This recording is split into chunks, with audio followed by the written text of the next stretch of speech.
कार्तिक मास महीना बड़ा पावन, तुलसा के रचले विवाह जी।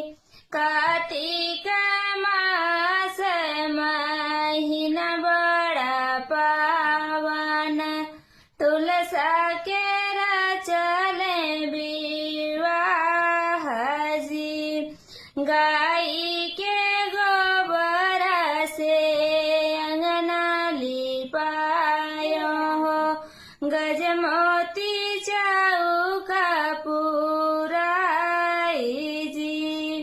वही चौके बैठले दुल्हे हो शालिग्राम, आवरो तुलसिया मैया साथ जी।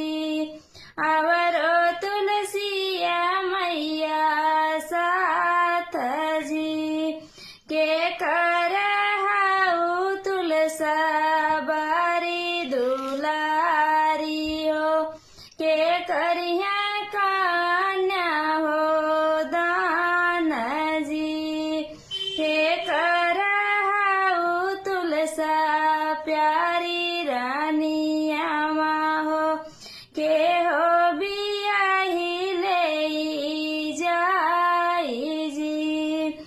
अपने अपने मैं बाबा के बारी दुलारी हो, बाबा मोरा करी है कन्या दान जी। कान्हा के हाई हम प्यारी रानिया हो, कान्हा बियाही ले जाई जी। कान्हा बियाही ले जाई जी। के हो दिहले तुलसायन धन सोनामा हो, के दिहले लहर पटोर जी। के दिहले तुलसा हो हरिल सुगना हो, सुगना पढ़त चल जाई जी। सुगना पढ़त चली जाई जी। बाबा मोरा दिहले हो यन धन सोनामा हो, अम्मा दिहली लहर पटोर जी।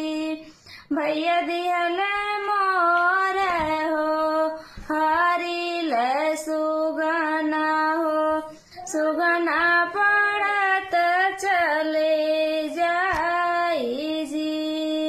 भैया मोरा दिहले हो हरिल सुगना हो, सुगना